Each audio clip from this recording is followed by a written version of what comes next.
뭐? 걔한테 유산을 물려줬다고? 아이고, 노인네가 노망이 나도 단단히 났네. 아니, 글쎄, 물려준 돈이 60억이라지 뭐예요? 60억? 어이구야, 그럼 그 걔는 어쩐데? 나도 모르죠. 돈에 눈이 먼 사람이 채가는 거지 뭐. 세상 참 오래 살고 볼 일이야. 그럼 유언장을 먼저 전해드리겠습니다. 네? 어머니께서 유언장을 남기셨다고요? 갑자기 돌아가신 분이 어떻게... 그래! 어머니는 강도가 들어 돌아가셨는데 무슨 유언장이야? 당신 사기꾼 아니야? 고인께서 생전에 자신을 언제 떠날지 모른다는 말씀과 함께 제게 미리 유언장을 남기셨었습니다. 남은 가족분께 잘 전해드리라면서요. 평생 우리만 챙기시더니 마지막까지 이렇게... 자자, 진정들 해. 어머니가 마지막으로 남기신 말씀은 제대로 들어야지. 변호사님, 진행해주세요. 예, 우선은 자식분들께 재산을 고루 분배하도록 하셨습니다. 하지만 그 중에서 자신의 반려견을 맡아 키워주시는 분께는 재산의 3분의 1을 물려주고 그중 남은 재산을 다른 자식들에게 남기겠다고 유언을 남기셨어요. 예? 사업을 성공시켜 홀로 자식을 키워오셨던 할머니. 그러나 자식들은 모두 크고 독립을 하게 되면서 홀로 남겨진 할머니를 자주 찾아뵙지 못했고 그랬던 할머니의 곁에 있어 주었던 건 언제나 하얀 강아지 뚱이뿐이었습니다. 할머니는 그런 뚱이를 정말 사랑했죠.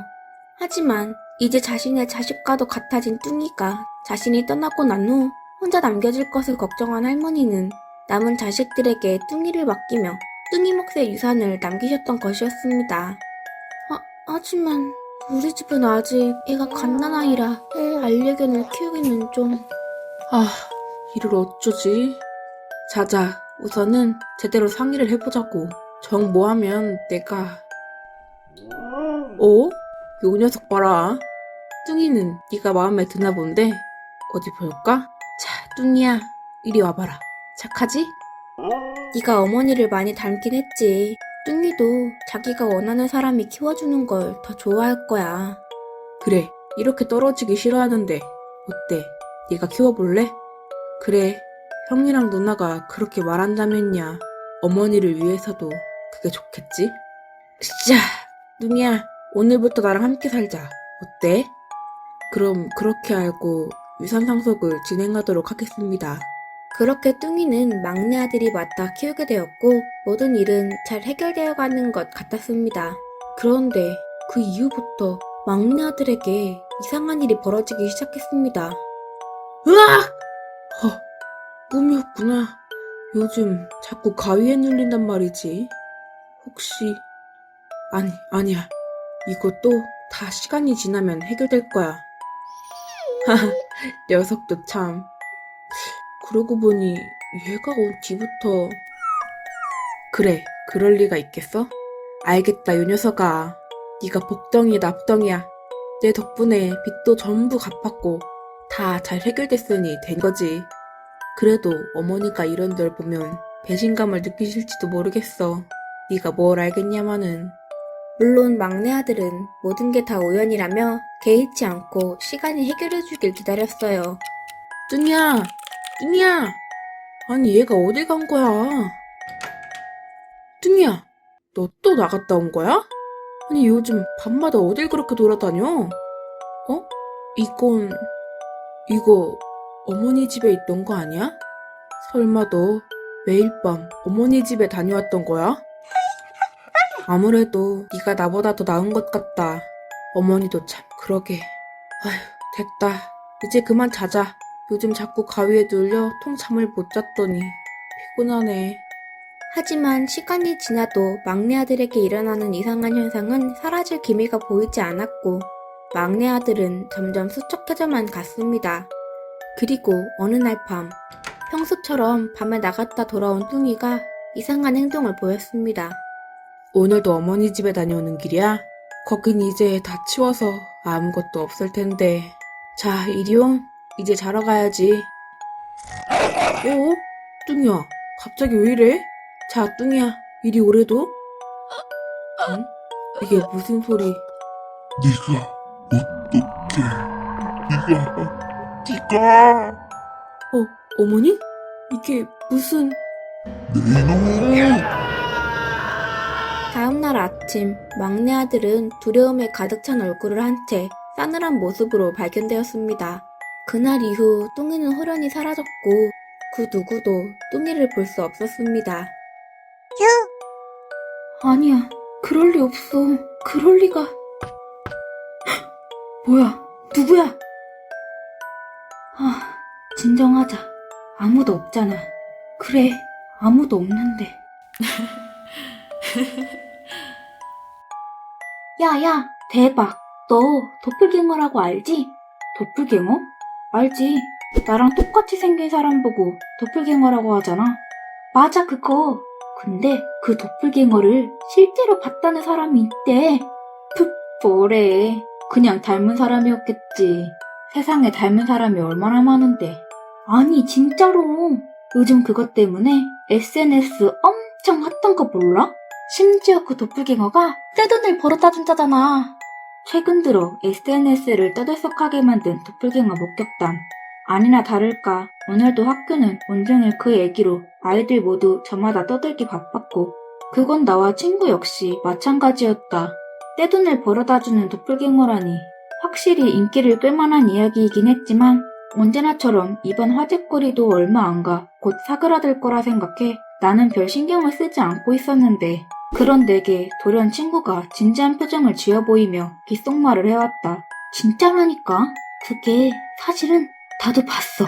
어젯밤에 내가 학원이 늦게 끝나다 보니까 학원 끝날 때쯤 되면 배가 고파서 항상 집 가기 전에 편의점 들렀다 가거든?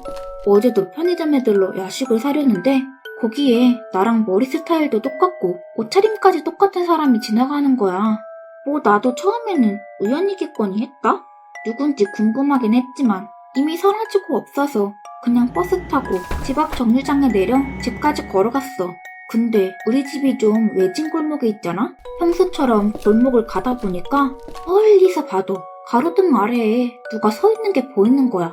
혹시 이상한 사람이면 어쩌나 하고 걱정돼서 계속 그 사람을 살피면서 가는데 뭔가 이상했어.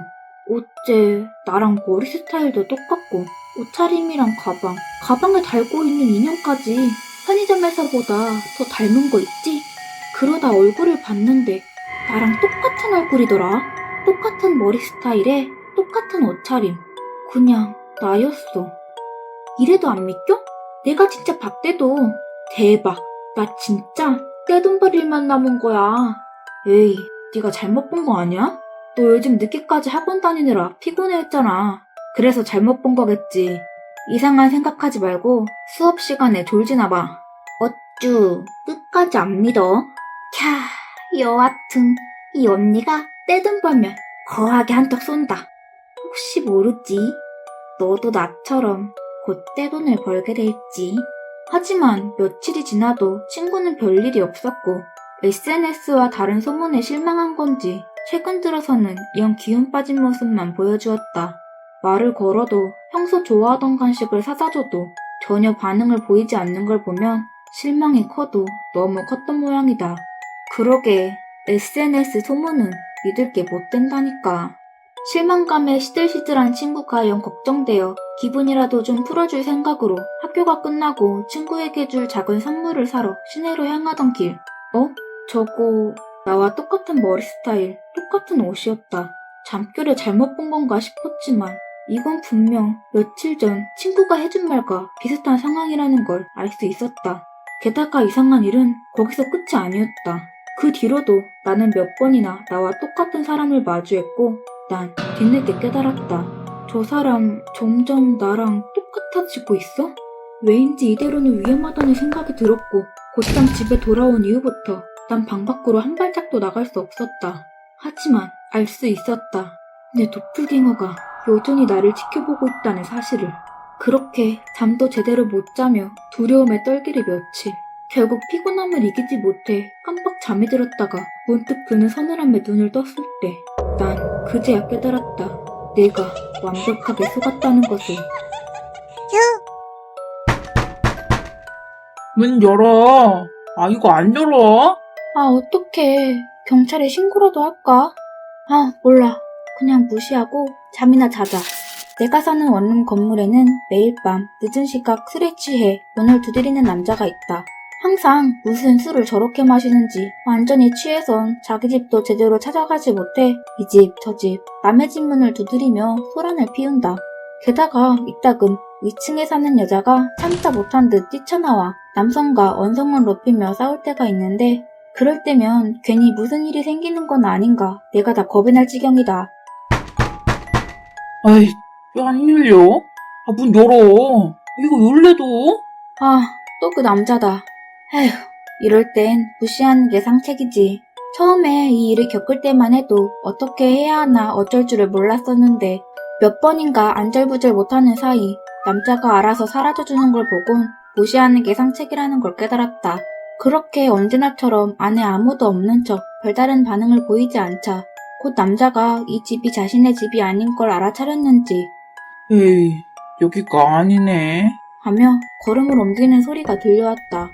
이젠 어느 집에 가서 소란을 피울까 궁금해져서 들려오는 소리에 집중하는데 이번에는 윗집에서 시끄러운 소리가 들려왔다. 소리를 지르는 듯한 여성의 목소리가 섞여 있는 걸 보아 오늘도 윗집에 혼자 사는 여자가 참다 못해 뛰쳐나와 남자에게 따지고 있는 것 같았다. 웬일인지 오늘따라 소음이 금세 잦아들어 일이 잘 해결됐나 보다며 안심한다 역시 자고 일어난 다음날 아침. 아, 아침부터 누구야? 네, 누구세요? 아, 안녕하십니까. 아침부터 죄송합니다.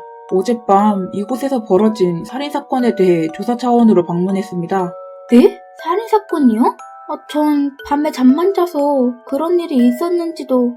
그때 문득 생각난 한 사람. 저기 실례가 안 된다면 그 사건이 어디서 일어났는지 알 수 있을까요? 이 집 바로 위층입니다. 뭔가 생각나는 게 있으신가요? 네? 위층이라면 어제...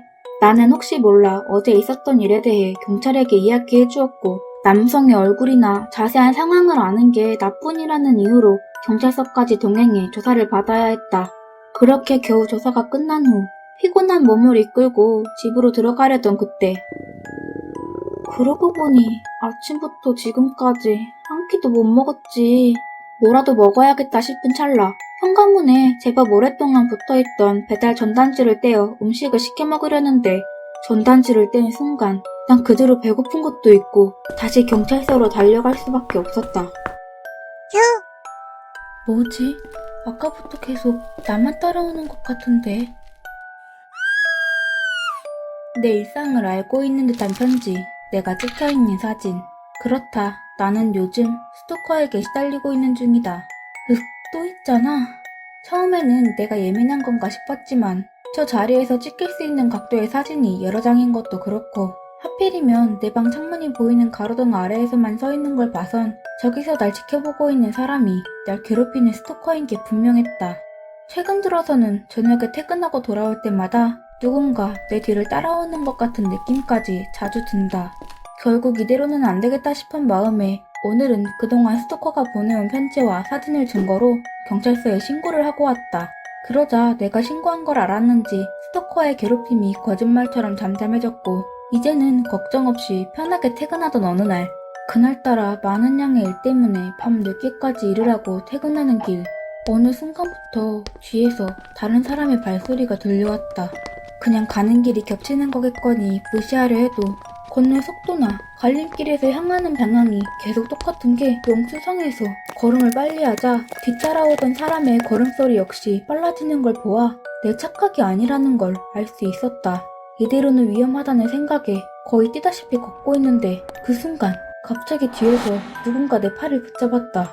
너무 놀란 내가 소리를 지르려던 찰나 날 붙잡은 남자가 다급하게 입을 열었다. 아, 갑자기 죄송해요.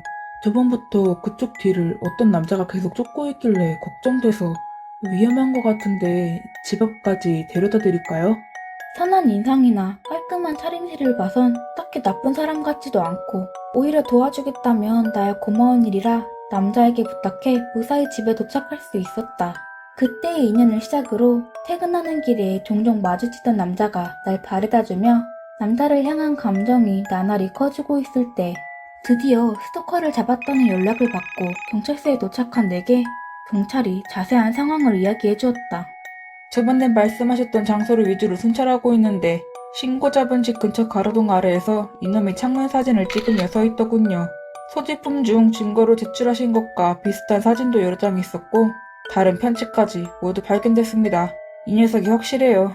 그 말을 끝으로 경찰의 안내를 받아 범인의 얼굴을 확인하는데 스토커의 얼굴을 본 순간 난 아무런 말도 할 수 없었다. 할머니를 죽인 강도는 바로 막내 아들이었습니다. 막내 아들이 자신의 빚을 갚기 위해 유산을 노리고 할머니를 해친 것이죠. 그리고 그 모습을 다 지켜보고 있었던 뚱이.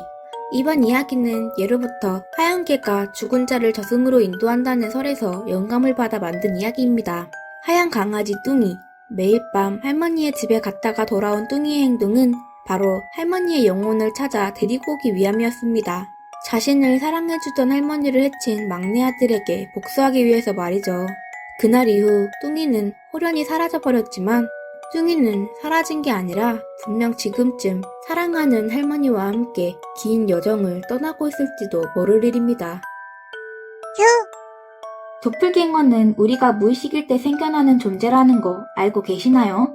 매일 저녁 늦게 끝나는 학원 때문에 피곤해하며 수업 시간에 자주 존다던 친구. 친구의 도플갱어는 그런 무의식 중에서 친구의 모습을 점차 베껴가 곧 완벽하게 친구를 흉내낼 수 있게 되었고, 친구가 도플갱어를 처음 마주친 날 밤 자신이 그 자리를 완전히 차지해버렸을 겁니다. 그리고는 다음날 친구에게 자신의 이야기를 하며 도플갱어에 대한 좋은 인상과 함께 작은 경고를 함께 던져주죠. 그러한 행동을 보아 SNS에 돌던 도플갱어를 만나면 떼돈을 번다는 소문은 자리를 차지한 다른 도플갱어들이 사람들을 회유하기 위해 낸 소문이라는 걸 알 수 있습니다.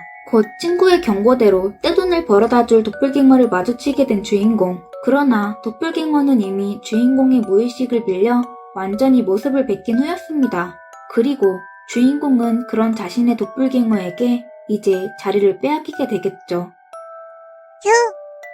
매일 밤 술에 취해 주인공이 살던 건물의 집집마다 문을 두드리던 남자. 사실 그 남자는 다음 범행 대상을 찾고 있는 살인범이었습니다. 남자가 술에 취한 척 집집마다 문을 두드린 건 그 집에 누가 사는지, 누가 산다면 몇 명이나 사는지, 혹은 주로 집에 있는 시간대가 언제인지를 조사하기 위함이었죠. 그리고는 자신만이 알아볼 수 있게 표시를 남긴 것입니다. 주인공이 발견한 표시가 바로 남성이 남겨놓은 범행 대상을 구별하기 위한 표시였던 겁니다. 그렇다면 주인공은 어떻게 위층 여자처럼 혼자 사는데도 범행을 피해갈 수 있었을까요? 그건 분명 매일 밤 찾아오는 남자를 무시하고 별다른 기척을 보이지 않았던 주인공의 행동 덕분이었을 겁니다. 그 행동 덕분에 남자는 주인공의 집이 그 시간대에 아무도 없는 빈집이라고 착각했고 범행을 피해갈 수 있었던 것이죠. 혹시 여러분의 집 문 어딘가에도 이런 비슷한 표시가 숨어있지는 않나요?